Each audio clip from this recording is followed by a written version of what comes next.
Assalamualaikum warahmatullahi wabarakatuh. Nama saya Ana Rohana, NIM 19 14 20 114. Jurusan Perbankan Syariah, Fakultas Ekonomi dan Bisnis Islam, Universitas Islam Negeri Sultan Maulana Hasanuddin Banten. Baiklah, video ini saya persembahkan untuk memenuhi tugas ujian tengah semester mata kuliah arbitrase dengan dosen pengampu Dr. Haji Saiful Bahri, SAG, MM. Dengan judul Penyelesaian Sengketa Ekonomi Syariah melalui mediasi pada tingkat upaya hukum banding dan kasasi. Pengertian mediasi. Secara etimologi atau bahasa, mediasi berasal dari bahasa Latin mediare yang berarti berada di tengah.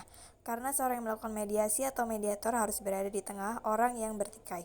Dari segi terminologi atau istilah, terdapat banyak pendapat yang memberikan penekanan yang berbeda tentang mediasi. Jadi, secara singkat bisa digambarkan bahwa mediasi merupakan suatu proses penyelesaian pihak-pihak yang bertikai untuk mencapai penyelesaian yang memuaskan melalui pihak ketiga yang netral atau mediator. Keberhasilan mediasi bisa dipengaruhi oleh beberapa hal, seperti kualitas mediator, training on profesionalitas, usaha-usaha yang dilakukan oleh kedua pihak yang sedang bertikai, serta kepercayaan dari kedua pihak terhadap proses mediasi, kepercayaan terhadap mediator, kepercayaan terhadap masing-masing pihak. Perdamaian di tingkat banding dan kasasi. Para pihak atas dasar kesepakatan mereka dapat menempuh upaya perdamaian terhadap perkara yang sedang dalam proses banding, kasasi atau peninjauan kembali, atau terhadap perkara yang sedang diperiksa pada tingkat banding, kasasi, dan peninjauan kembali sepanjang perkara itu belum diputus. Upaya perdamaian ini berlangsung paling lama 14 hari kerja sejak penyampaian kehendak tertulis para pihak diterima Ketua Pengadilan tingkat pertama. Kesepakatan para pihak untuk menempuh perdamaian wajib disampaikan secara tertulis kepada Ketua Pengadilan tingkat pertama yang mengadili. Selanjutnya, Ketua Pengadilan tingkat pertama yang mengadili segera memberitahukan kepada Ketua Pengadilan tingkat banding yang berwenang atau Ketua Mahkamah Agung tentang kehendak para pihak untuk menempuh perdamaian. Jika perkara yang bersangkutan sedang diperiksa tingkat banding, kasasi, dan peninjauan kembali, majelis hakim pemeriksaan wajib menunda pemeriksaan perkara yang bersangkutan selama 14 hari kerja sejak menerima pemberitahuan tentang kehendak para pihak menempuh perdamaian.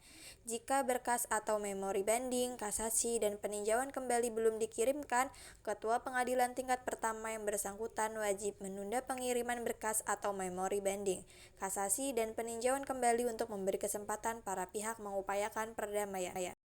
Perdamaian sukarela pada tingkat upaya hukum banding dan kasasi. Sepanjang perkara belum diputus pada tingkat upaya hukum banding, kasasi, atau peninjauan kembali, para pihak atas dasar kesepakatan dapat menempuh upaya perdamaian. Jika dikehendaki, para pihak melalui Ketua Pengadilan mengajukan kesepakatan perdamaian secara tertulis kepada hakim pemeriksa perkara tingkat banding kasasi, atau peninjauan kembali untuk diputus dengan akta perdamaian. Akta perdamaian ditandatangani oleh hakim pemeriksa perkara tingkat banding, kasasi, atau peninjauan kembali dalam waktu paling lama 30 hari terhitung sejak diterimanya kesepakatan perdamaian.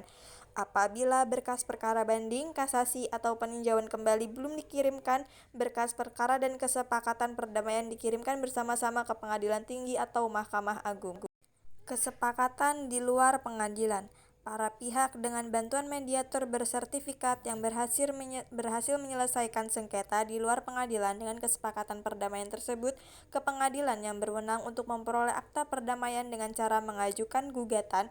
Pengajuan gugatan harus disertai atau dilampiri dengan kesepakatan perdamaian dan dokumen-dokumen yang membuktikan ada hubungan hukum para pihak dengan objek sengketa. Hakim di hadapan para pihak hanya akan menguatkan kesepakatan perdamaian dalam bentuk akta perdamaian apabila kesepakatan perdamaian tersebut memenuhi syarat-syarat sebagai berikut. 1. Sesuai kehendak para pihak. 2. Tidak bertentangan dengan hukum. 3. Tidak merugikan pihak ketiga. 4. Dapat dieksekusi. Dan 5. Dengan itikat baik.